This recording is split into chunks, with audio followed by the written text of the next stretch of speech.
Datacracia, por Luli Radfarer. Você é sempre bem-vindo ao nosso Datacracia. E o tema de hoje, navios inteligentes. Luli, como assim navios inteligentes? Ué, por que não? Já tem avião, né, inteligente, fly-by-wire, uma coisa dos anos 70 já, que é o tal do piloto automático. A gente adora falar em carro autodirigível. Por que o navio tem que ser aquele barquinho, né, que vai lá, aquela tigela, aquela bacia que anda na água? Não, os navios são investimentos caríssimos e hoje em dia você tem cada vez mais tecnologia lá dentro. Desde sonar para impedir colisão com iceberg ou com alguma outra coisa no mar, até outras formas de utilizar melhor a energia, porque tudo que você não quer está no meio do Oceano Pacífico e acabar o seu combustível, né?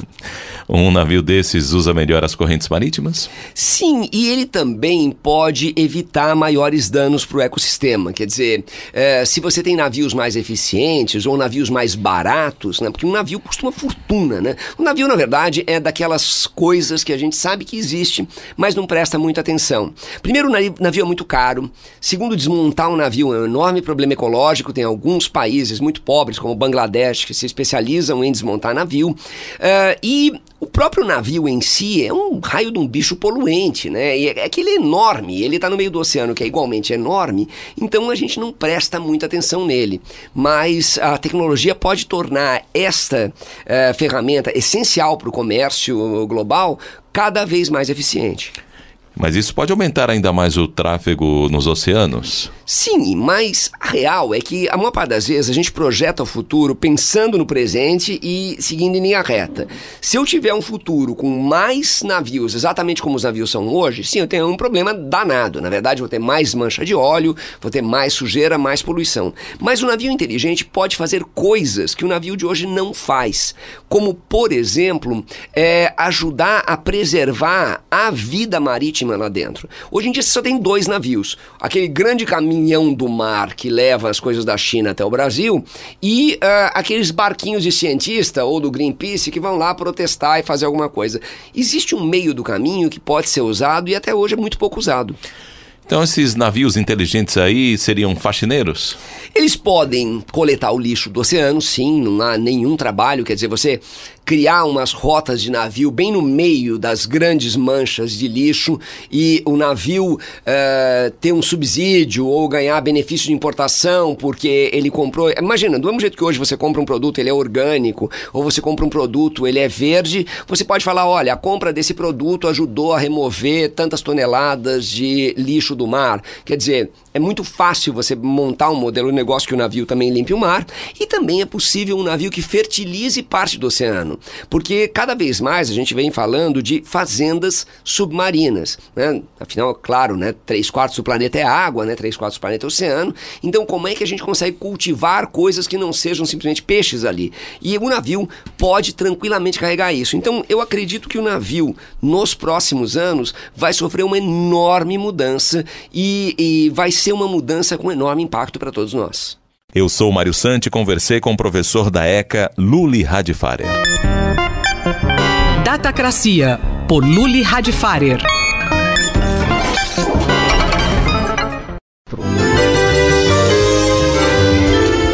Bibliomania, por Marisa Midori. Bom dia, professora Marisa Midori. Semana passada fizemos um balanço da Festa do Livro da USP. E agora, podemos fazer um balanço, então, uma retrospectiva de como foi esse ano para os livros e para as bibliotecas? Bom dia, Cláudia. Bom dia, ouvintes da Rádio USP. Pois é, em plena ressaca da festa, nós fizemos um balanço da Festa do Livro. E a Festa do Livro me deixa sempre muito otimista, não é? Porque, na minha opinião, é um lugar onde tudo acontece e onde várias gerações de leitores se encontram. Quando pensamos numa retrospectiva da bibliomania, ou se não da situação dos livros e das bibliotecas no Brasil, ou mesmo na América Latina nesse ano de 2019, nós podemos dizer que não há muita margem para otimismo, não é? Foi um ano bem bravo, para falar a verdade. Mais recentemente, nós tivemos uma manifestação muito preocupante e triste até, e esse caso aconteceu na Bolívia, quando a oposição boliviana ameaçou atear fogo na casa do ex-vice-presidente Álvaro Garcia Linera, esse fiel escudeiro do Evo Morales, que foi destituído num golpe de Estado em 10/12/2019, e eles tiveram que se exilar do país para, enfim, salvar suas próprias vidas. Mas o que me chamou a atenção, dentre outros fatos que aconteceram na Bolívia nessas últimas semanas, foi a ameaça de incêndio à biblioteca desse que é um grande intelectual boliviano e que anunciou ter em sua biblioteca pelo menos 30 mil volumes, quer dizer, é um bibliófilo, um intelectual de esquerda importantíssimo, que teve ali o seu acervo ameaçado de incêndio. Isso é realmente muito triste e muito grave, não é? Visitando alguns sites da internet, eu encontrei no Brasil 247 um relato do professor Emir Sader, muito bonito e contundente, no qual ele conta que, entre os vários encontros com o Álvaro, ele se lembra de alguns em Buenos Aires, em que os dois caminhavam pelas livrarias portenhas, e o Álvaro sempre comprava livros a perder de vista, não é? Então estamos falando de alguém que ama muito os livros e a leitura e que teve, infelizmente, a sua biblioteca ameaçada. E a última notícia, não sei se preocupante, mas uma notícia de mudança, vem da Biblioteca Nacional do Rio de Janeiro, que acaba de mudar o seu presidente. Antes a instituição era presidida por Helena Severo e, como conta o portal da Folha, ela foi exonerada do cargo sem nenhum aviso prévio, não é, da Secretaria Especial da Cultura. O novo presidente é Rafael Nogueira. Não conheço nada sobre ele, apenas pude verificar, consultando a mesma fonte, que ele se auto-intitula aspirante a filósofo, em deferência que faz ao seu grande mestre Olavo de Carvalho. Bem, oxalá as coisas corram bem nesse novo ano para a nossa tão querida e tão importante Biblioteca Nacional. Professora, como seria um sonho de um ano promissor, né? Como que seria 2020 para os livros e para as bibliotecas? Bom, Cláudia, depois de 4 minutos de tantas tragédias, não é, de tanto pessimismo, acho que valem 30 segundos de otimismo. O que eu espero é que a população se torne cada vez mais sensível para a realidade do livro brasileiro ou do livro latino-americano, para a importância das bibliotecas municipais, das bibliotecas comunitárias, da nossa Biblioteca Nacional, das nossas bibliotecas universitárias, e não só atentando para a importância dessas bibliotecas como espaço de sociabilidade, mas também para a importância dessas instituições como guardiãs da memória. Então, livros para todos, leituras para todos, e é preciso pensar cada vez mais forte em 2020, em uníssono, que livro é símbolo do livre pensamento. É isso que eu posso desejar. Professora Marisa Midori conversou com Cláudia Costa. Bibliomania, por Marisa Midori.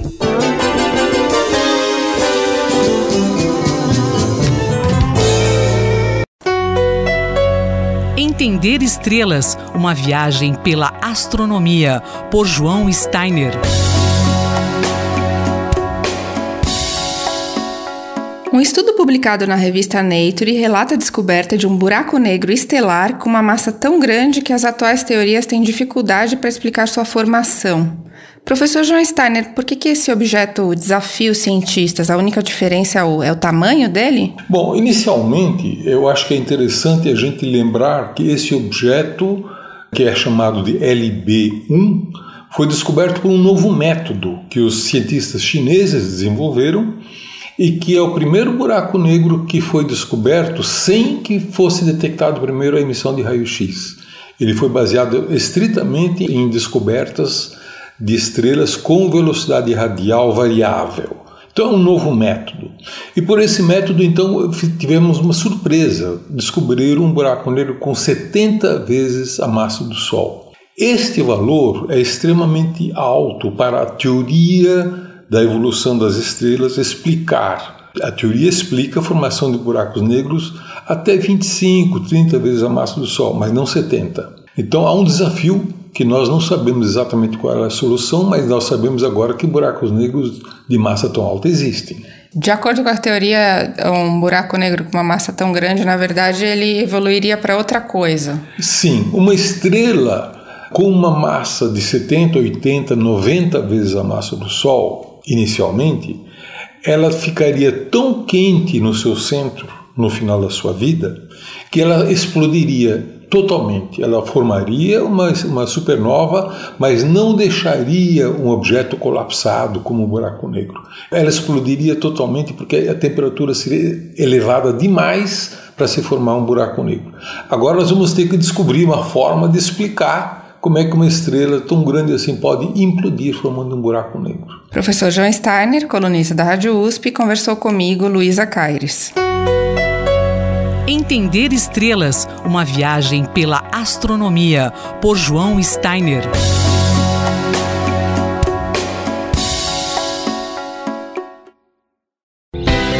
Ciência e Esporte, por Paulo Santiago.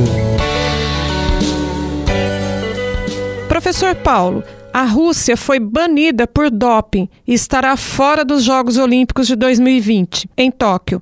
Quais consequências isso tem para o esporte? Olá, ouvintes da Rádio USP. Vamos falar então sobre o caso de doping da Rússia, que já é bem antigo. A antiga União Soviética já utilizava-se, assim como todos os países, mas existia meio que um trato velado desde a antiga União Soviética até a atual Rússia, com agências ligadas ao governo e à parte do esporte do país para que fizessem atletas com grandes chances de medalha, e para isso utilizavam muitas substâncias que são banidas, que não podem ser utilizadas pela Agência Mundial Antidoping, que é a WADA. Então, nesses dias, tivemos a notícia que a Rússia foi banida por doping e está fora dos Jogos de Tóquio de 2020. Então, isso é bem frustrante para quem gosta de esporte, porque quem sabe até mesmo para Copas do Mundo, mas o que interessa é que, por enquanto, a Rússia tem um tempo para recorrer, mas ela está com seus atletas, de forma em geral, banidas de disputar os Jogos de Tóquio. Existem diversas substâncias que são consideradas de doping e muitos atletas fizeram uso dessa substância. E atletas esses da Rússia. Acontece que alguns atletas que conseguirem provar estão, digamos assim, limpos, que não fizeram uso de substâncias ilícitas e que não estão envolvidas nesse esquema, eles podem competir com bandeira neutra. Então, na verdade, eles competem, mesmo sendo da Rússia, sem um país, uma bandeira neutra. Então pode ser muito interessante que a Rússia, ela é hoje, nos últimos jogos, ela foi a quarta potência em número de medalhas no total, com 56 medalhas no total, sendo 19 de ouro, ficando atrás de Estados Unidos, Grã-Bretanha e China. Então ela é a quarta potência. Se muitos atletas forem competir com bandeira branca, podemos ter então uma potência ali figurando entre os 5 primeiros, que a Alemanha está em quinto,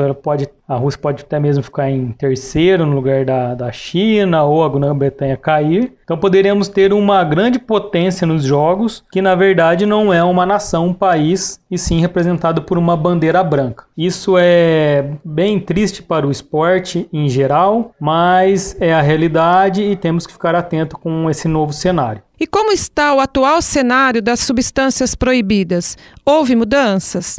O cenário do doping sempre muda, e agora mudou um pouco mais, que em uma reunião realizada pela Agência Antidoping, pela WADA, no último dia 7 de novembro agora deste ano, na Polônia, teve um novo código geral, onde a WADA coloca algumas substâncias com punição bem mais brandas, bem mais amenas.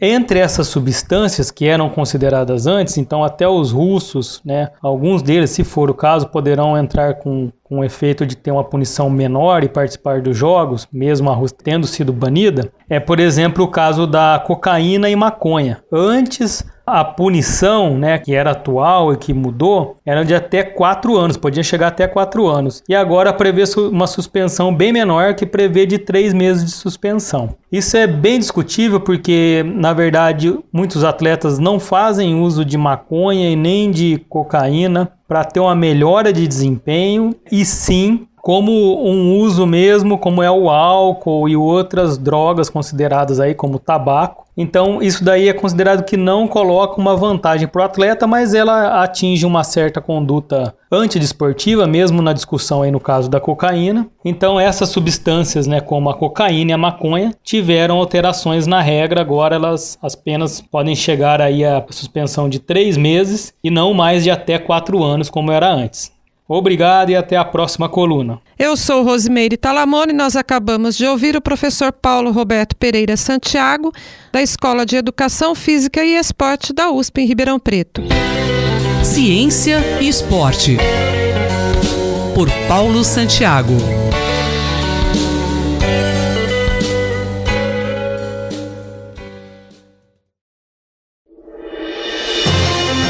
Conflito e Diálogo, por Marília Fiorilo. Nessa última coluna do ano, para a professora Marília Fiorilo, em um ano de crises contínuas, 2 vozes se contrapõem. A negação do genocídio real pela líder veterana de Mianmar e a mensagem de esperança e seriedade de uma garota sueca. Olá, Cido, ouvinte da Rádio USP. Imprevisibilidade, instabilidade, crises não só econômicas como das instituições democráticas, guerras comerciais e digitais, uma especulação financeira irrefreada, um aumento exponencial da desigualdade, refugiados, miseráveis e mega-bilionários. Mas que ano, hein? O curioso é que o maior símbolo das perplexidades e dos paradoxos desse ano são 2 mulheres. Uma de 74 anos e outra de 16. Estamos falando de Aung San Suu Kyi, líder de fato de Mianmar, e da sueca Greta Thunberg. 2 vozes opostas que nos deixaram boquiabertos. Uma por choque e repugnância, a outra de alegria. Aung San Suu Kyi, nesta semana, foi à Haia e defendeu o genocídio em seu país. Ouviu impassível as alegações da Corte Internacional de Justiça, inclusive as evidências de estupros em massa, assassinatos, incêndios de vilas inteiras na província de Rakhine, exílio de quase 1 milhão de pessoas, além de detalhes macabros, como o das multidões budistas que atiravam ao fogo crianças rohingya. Suu Kyi poderia ter se poupado, mandando alguém em seu lugar, mas fez questão de comparecer e afirmar que o Ocidente não compreende direitos, conflitos interétnicos e que no máximo pode ter acontecido um uso excessivo da força. Pior, ela não pronunciou nenhuma vez a palavra Rohingya em suas alegações. Se um povo não tem nome, claro, não existe. Também é de arrepiar quando alguém fala de uso excessivo da força, especialmente uma Prêmio Nobel da Paz. Fosse assim, o genocídio armênio, ou dos Tutsis em Ruanda, ou aquele ocorrido durante a Segunda Guerra Mundial, conforme Aung San Suu Kyi, poderiam ser redefinidos como uso exagerado da força. Suu defendeu a indefensável limpeza étnica com uma voz melodiosa e serena. A Dama da Morte, que já foi Dama da Flor, continua popularíssima na Birmânia e posa em sorridentes cartazes ao lado dos generais que a mantiveram prisioneira durante anos. Já Greta falou duro e não escondeu emoções como raiva e pânico. Em seu discurso na ONU, ela condenou a inércia dos líderes mundiais com o colapso do planeta, mas não se limitou a questões ambientais. Palavras vazias, ela disse, e as pessoas estão sofrendo e morrendo.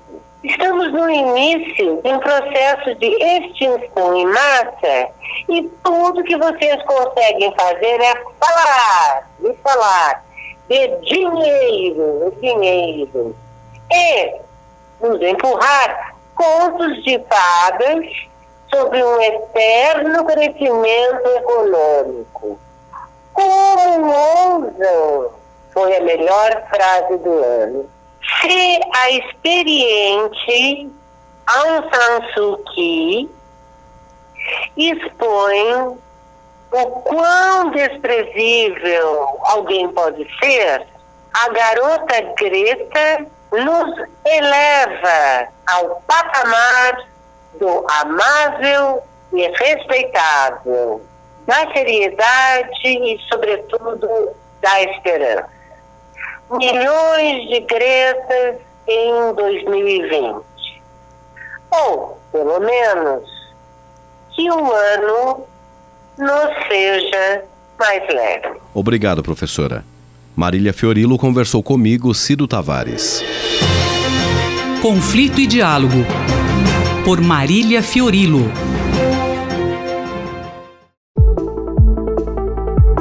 Educação e Direitos. Professora Eunice Prudente. Professora Eunice, qual o tema da coluna hoje? Prezados, o tema da coluna hoje é racismo institucional. Essas práticas discriminatórias podem ocorrer individualmente, por determinados grupos, partidos, etc., mas infelizmente expressando muitas vezes instituições. Pessoas atuando em nome de instituições praticam discriminação racial. Nossos estudos lá da disciplina Gênero e Etnia alcançaram e analisamos um case, o famoso caso Aline Pimentel, ocorrido no Rio de Janeiro, nos serviços públicos de saúde. E a Corte Interamericana de Direitos Humanos pela primeira vez usou essa expressão, racismo institucional, se referindo ao Brasil, quando esta cidadã brasileira com 28 anos faleceu de parto nos serviços públicos de saúde lá no Rio de Janeiro, com várias contrariedades e a lei, né, sendo maltratada nesse momento tão grave lá do parto dela, que ela perdeu a vida.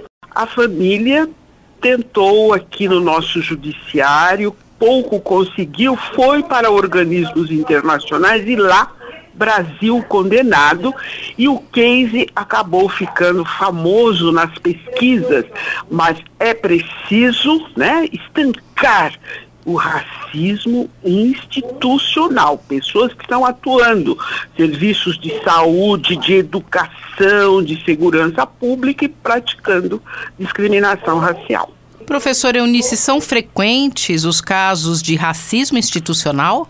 Infelizmente o são, e estamos todos nós, né, nos deparando com o caso grave ocorrido com os jovens que perderam a vida em Paraisópolis, né? E observem, né, que eram os serviços de segurança pública que chegaram lá e atuaram muito mal, né? Acabou resultando na morte de pessoas, mas há um projeto contra racismo institucional na Câmara dos Deputados. São 7 deputados, né? Áurea Carolina, Minas Gerais, Benedita da Silva, Rio de Janeiro, Bira do Pindaré, Maranhão, Davi Miranda, Rio de Janeiro, Damião Feliciano, Paraíba, Orlando Silva, São Paulo, e a Talíria Petrônio, Rio de Janeiro. Todos estão trabalhando para o aperfeiçoamento da Lei Federal de Serviços Públicos, prevendo a demissão de qualquer servidor público condenado em última instância pela prática de racismo e de outras formas de discriminação no exercício das suas funções. Isso é muito sério, não só a discriminação racial, mas também de gênero, orientação sexual, credo, etc. O servidor público e toda pessoa que estiver expressando serviços públicos, né, praticar discriminação, será aí alcançada por essa legislação. Eu, Simone Lemos, ouvi a professora Eunice Prudente. Educação e direitos. Professora Eunice Prudente.